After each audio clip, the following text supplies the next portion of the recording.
दहशतवाद ही term theory आणली गेली आणि हिंदूंना दहशतवादी ठरवण्याचा प्रयत्न झाला अशा प्रकारची मांडणी आता केली जाते आणि आज ते सगळं निकालात निघालं। या सगळ्याला जे जबाबदार होते ते तत्कालीन सत्ताधारी म्हणजे तुम्ही होतात, काँग्रेस होती, अशा प्रकारचा आरोप आज दिवसभर केला जातोय। तुमचं याच्याबद्दलचं काय म्हणणं आहे? खरंच हा नॅरेटिव्ह केला जात होता का भगवा दहशतवाद? विलासजी, कमी शब्दामध्ये जास्त भावार्थ मांडण्यासाठी गझलेचा आधार घेतला जातो। रात के लम्हात खूनी दास्तां लिखते हैं, रात के लम्हात खूनी दास्तां लिखते हैं, सुबह के अखबार में हालात बेहतर हो जाते हैं। बॉम्बस्फोट झाला, 100 निरपराध लोक जखमी झाली, 6 लोकांचा निष्पाप लोकांचा बळी गेला। त्या सगळ्या बळी गेलेल्या लोकांचा एक भारतीय नागरिक म्हणून मी शर्मिंदा आहे। माझी मान लाजेनं खाली जाते। त्यांना न्याय मिळवून देण्यामध्ये मी, माझा देश, माझ्या देशाची न्याय व्यवस्था, तपास यंत्रणा, राजकीय व्यवस्था आम्ही सगळे अपयशी ठरलेलो आहोत। कारण बॉम्बस्फोट झाला होता हे या पॅनलवर बसलेल्या एकानंही नाकारायची हिंमत दाखवायचं कारण नाही। आता दुसरा प्रश्न तुम्ही जो विचारला की भगवा दहशतवाद नॅरेटिव्ह वगैरे, मी काँग्रेस पक्षाचा प्रवक्ता म्हणून बोलतो। आमचे माजी मुख्यमंत्री पृथ्वीराज चव्हाण साहेबांनी आज या निकालावर बोलताना भगवा दहशतवाद हा शब्द कुणीही वापरू नये, तो ज्ञानोबा तुकोबांचा भगवा ध्वज आहे, शिवबांचा भगवा ध्वज आहे, अन्यायाचा प्रतिकार करण्याचा भगवा ध्वज आहे। जे कोणी वापरत असतील त्यांनी वापरू नये। हे कळायला थोडा उशीर झाला का? माझं पूर्ण होऊ द्या।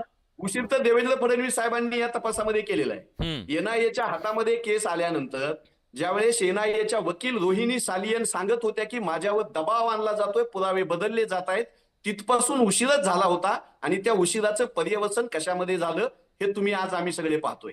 राहिला दहशतवादाचाच मुद्दा, तर आम्ही प्रदीप कुरुलकरला पाकिस्तानला माहिती देताना बघितलेली जी पिढी आहे हो। आम्ही ध्रुव सेक्शनला पाकिस्तानला माहिती देतो म्हणून बघितलेली पिढी आहे। आमच्या आजोबांनी बघितलं नथुराम गोडसे नावाचा एक पहिला दहशतवादी या भारतातला जो गोळ्या घालत होता। त्यामुळे दहशतवादी अजमल कसाबला फासावर लटकवलेला माझा काँग्रेस पक्ष आहे।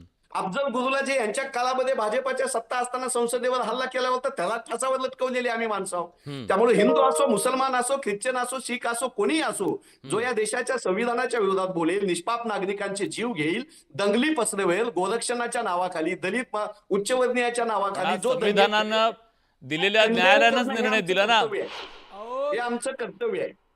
तुम्ही अफजल गुरुला वेळेवर फाशी दिली नाही म्हणून त्या ठिकाणी त्या ऑल इंडिया अँटी टेररिस्ट फ्रंटचा जो अध्यक्ष मनिंदरजी सिंग बिट्टा त्यांनी योग काँग्रेसचा राजीनामा दिला, माहिती का तुम्हाला? तुमचे सुशील कुमार शिंदे त्या अफजल गुरुला साहेब म्हणले, हे माहिती का तुम्हाला? त्यांना प्रतिष्ठा देण्याचं काम काँग्रेस पक्षाने वेळोवेळी केलेलं आहे। कशाला मला बोलायला दंगली तुम्ही पेटवल्या, प्रत्येक निवडणुकीच्या आधी एक दंगल घडवली आणि दंगल केल्यावर निष्पाप लोकांना आरोपी केलं। मी त्याचा बळी आहे। कोरेगाव भीमाचा आरोप माझ्यावर आहे। मी कोरेगाव भीमाचा आरोप दंगलीत नसताना पुण्यात माझ्या घरात असताना मला आरोपी ठरवलेले आहे। तुम्ही काय सांगता असं? तुम्ही काय नैतिकता आहे काँग्रेस पक्षाची? मान्य नाही म्हणणारी लोक तुम्ही घेऊन येताय। मला चर्चेत भाजपला आणू देत। अजून भाजप प्लीज, मी दोघांनाही थांबवतोय। वेळ आहे, आज आपल्याला वेळ आहे। दोन्ही बाजूचे मुद्दे खोडून काढा, एकमेकांना पुरेसा वेळ दिला जाईल। आता आपल्यासोबत